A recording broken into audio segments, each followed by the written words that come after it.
Chapter 7. Unemployment, Inflation, and Long-Run Growth. Unemployment.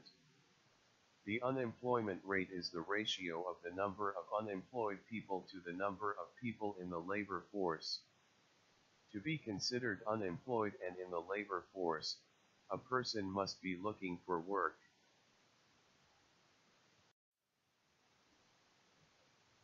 Big differences in rates of unemployment exist across demographic groups, regions, and industries. African Americans, for example, experience much higher unemployment rates than whites. A person who decides to stop looking for work is considered to have dropped out of the labor force and is no longer classified as unemployed. People who stop looking because they are discouraged about finding a job are sometimes called discouraged workers. Some unemployment is inevitable. Because new workers are continually entering the labor force, because industries and firms are continuously expanding and contracting, and because people switch jobs, there is a constant process of job search as workers and firms try to match the best people to the available jobs. This unemployment is both natural and beneficial for the economy.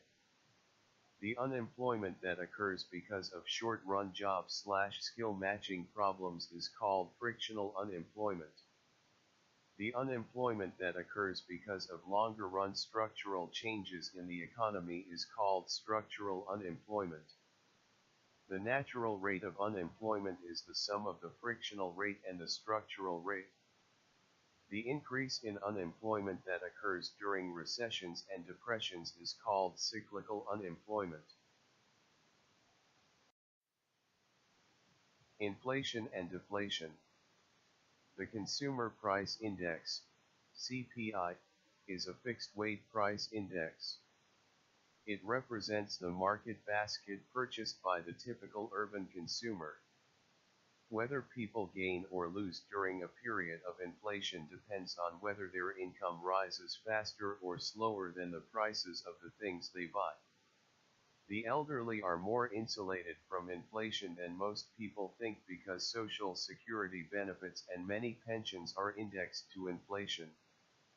Inflation is likely to have a larger effect on the distribution of income when it is unanticipated than when it is anticipated.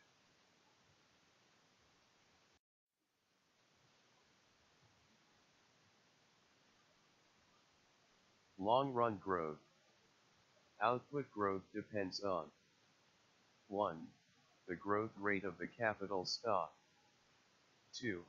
The growth rate of output per unit of the capital stock. 3. The growth rate of labor, and 4.